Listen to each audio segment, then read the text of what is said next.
this is Matt. Once again, welcome back to another video. This is another paid request. This time for Efree. It's the final of 4 reviews for him. So thank you so much, man. Now this is for the film Vehicle 19 from 2013. It's one of the last films released that had Paul Walker. So you had this, Hours, Pawn Shop Chronicles. It's sad because he was getting to the point where I was actually getting interested in his movies like Vehicle 19 and Brick Mansions and Hours. Like I did like, and sadly he passed away way too soon. I think this is 2013. I could be wrong on the date, if so I apologize. And this film gets a 4.9 on IMDb. I think that's a bit too low. It does have its issues, but there's two things about this film: Paul Walker and the gimmick. If you don't like Paul Walker, or if you don't like the gimmick, then you're probably not going to like the movie. But I did like both of them, and that helped a lot. Now, Paul Walker, like I said, I enjoy him. Wasn't sure about him as an actor at first, but the more that went on, the more I did enjoy him. The more I thought he worked well in terms of like the movies I mentioned. I thought he grew and was taking interesting choices, like Running Scared and Hours and Brick Mansions I had fun with. In this, he's a guy who's been recently paroled. He wasn't supposed to leave the country, but he did. He went to Johannesburg to go see his girlfriend, who works for the embassy. And he wants to be on the straight and narrow. He doesn't want to get into trouble. He wants his life to change and make a turnaround. He's trying hard to do that. He gets this rental car. It's not the car that he wanted. He wanted a sedan, but he got a minivan. And he says, what's the deal with this? Okay, you know what? I need to get somewhere in 20 minutes. I don't want to screw up my relationship with her. I love her. We'll take care of this later. So he's driving. And the gimmick is most of the film takes place in the car and doesn't leave the car. Like, yeah, pretty much until like the very end of the film, you never leave the car. Some people may not like that gimmick. To me, I'm a sucker for gimmicks like that because with the amount of movies that I watch, I'm like, please give me something a bit different and unique. It might not be the most successful, but it does feel refreshing to me. So you did car chases, and it's interesting to see the car chases from within the car. There's a different aspect, and it's kind of real time, but not really, but kind of. Because it starts out with a scene in progress, and then it cuts to earlier. You know, like a lot of movies do, where it's like we're gonna start with some action, then we're gonna stop, and then 5 hours before, or 2 days before, 1 week before. Here it just is earlier. So like I said, he arrives in Johannesburg to see his girlfriend who's at the embassy.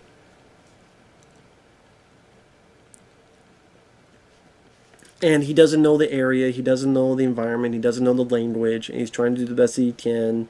He's in traffic, he's getting lost. His girlfriend's like, are you drinking again? I don't want to be hurt again. No, I'm doing what I can. I can't control the traffic. She's like, oh, okay, call me when you get here. I think Paul Walker did a good job showing confusion, exasperation, anxiety, showcasing that he doesn't want this. He wants his life to turn around because he screwed up before. He doesn't want to go back to jail again. He loves this woman, and that's why he doesn't want to get involved in certain things. Ultimately, he finds his phone in the minivan, then he finds his gun. He's like, what the hell's going on? He's worried about going back to jail. He's told by a cop going, oh yeah, we're sorry about this.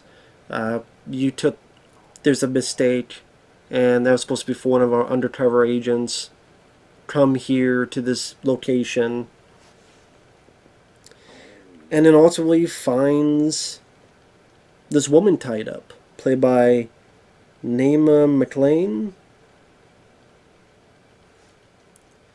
And she's explaining to him, but he doesn't want to hear about this isn't my problem. I don't want to be involved because he doesn't want to go back to jail because he wasn't even supposed to leave the country at first, and he just it's an arc for him where ultimately he does do the right thing and takes responsibility instead of just worrying about himself. And I actually didn't mind that because he did come off as a bit unlikable, yelling at her like, "Just sit down, just what are you doing?"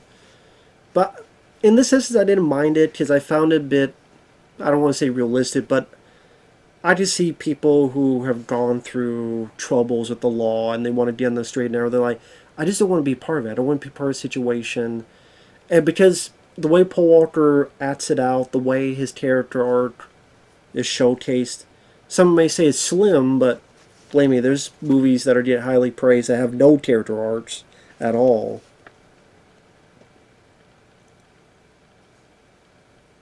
Like, in my opinion, Beau is Afraid. But that's just my opinion. But the woman in question is a prosecutor, and there's an implication of traffickers, and the chief of police is involved. At one point, they get shot, and I could see maybe people not liking the gimmick. Like I said, you either like the gimmick or you don't. I liked it, but I could see people's frustration because a lot of times in car chases, you have outside shots. Outside shots that's either by the wheel or over here, the showcase cars flipping, or. But no, it's all from the point of view of inside the vehicle. And maybe what that person would see while being in the vehicle. And like I said, with the hundreds of car chase scenes I've witnessed, it was interesting to see a different take on it. Now, granted, because of that, and because this is a lower budget film, it's not a big theatrical release. They didn't have like a huge budget on it. I wouldn't say the action scenes are really memorable set pieces. Like, you have a little bit of action at the beginning and that I mentioned, which is the same that you see later on. You have that car chase scene. You have a couple, but it's not like wall to wall. So it might not have a lot of action for people expecting it.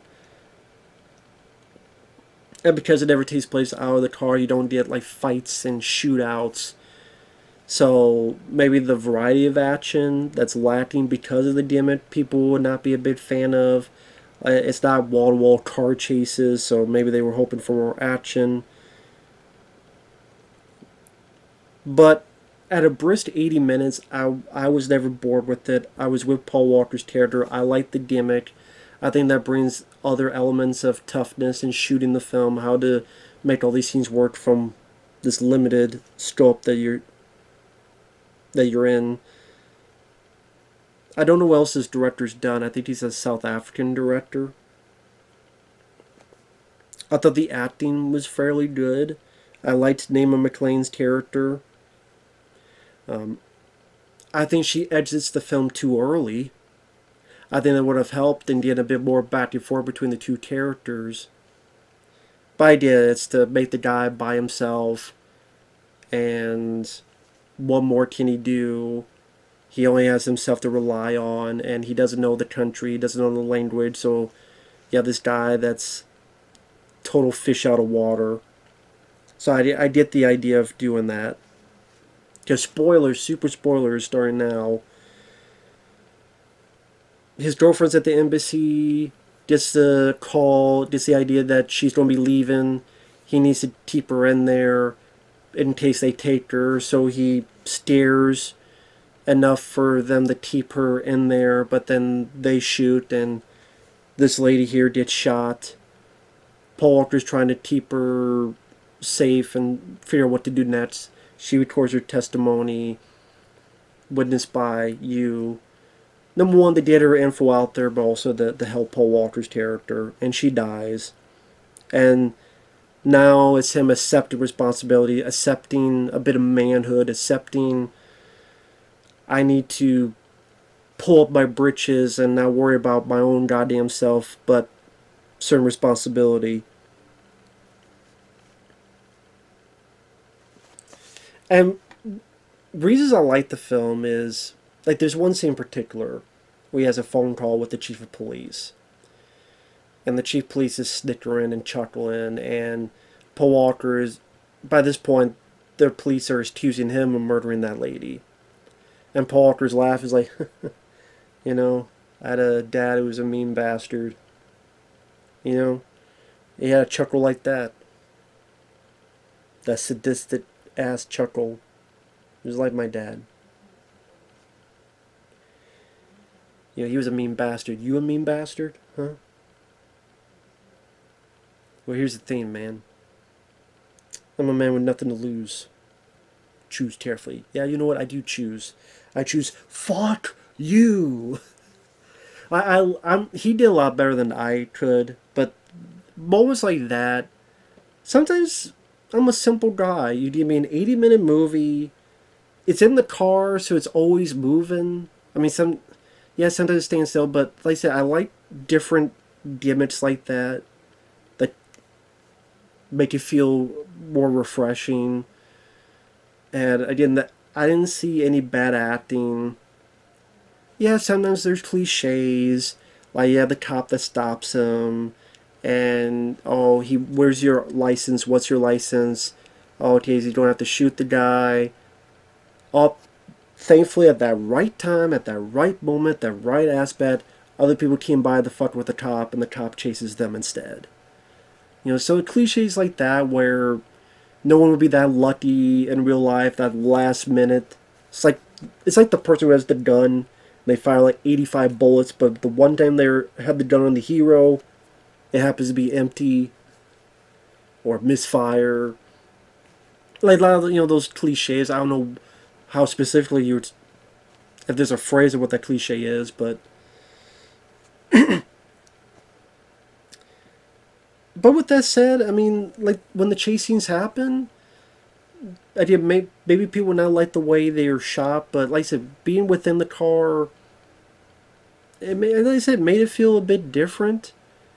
It's not going to be some of the best car chases ever, far from it, but I like the bit where he's being chased and there's like helicopters around, and I have it all done for real, and he even drives through a damn store at one point.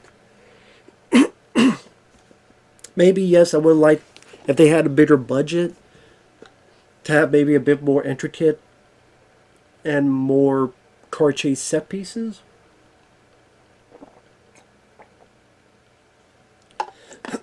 But for the budget they had, I mean, I just show you a shitload of movies that have nothing happening. And this has a lot more going for it than that. So, Paul Walker's performance, the brisk 80-minute running time, as I do like the gimmick of everything being stuck in the car, and we never leave the car. There's in a bit where he's ready to leave. He finds the gun and the phone, he's like, fuck this shit, and he's ready to leave. But the camera stays in the car, and you see the phone ring. And he stops far away, and then he comes back.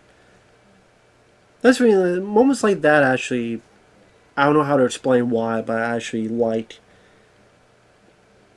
Yeah, it just felt different. Just felt, granted, different doesn't automatically mean good, but just felt outside of the usual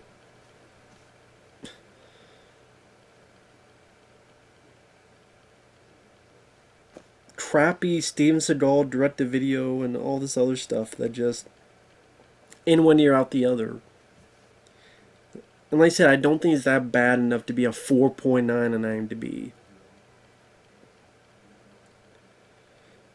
And again, it's a movie that is pretty straightforward and not complicated, and I guess it would depend, like, it would depend how you feel about Paul Walker and the gimmick, like I said at the beginning of this. If those two interest you, I think you'll like it. If not, then maybe not. I don't know. But I mean, if you think this is bad, go watch Escape Plan, any of them, let alone Escape Plan 2 and 3. Go watch Bat Trays with Stallone. Go watch the 50 straight-to-video DVD Steven Seagal movies that he's released in the past 20 fucking years. Go watch the Alexander Nevsky movies, where the guy can't act for shit. I think this has more going for than people. Again, it's not perfect. It's not flawless. Like I said, I wish there was a bit more action. The set pieces aren't memorable. They work for the film, but they're not like, oh my god. But you get some decent, crashing through stores and car flips and stuff, but nothing completely intricate.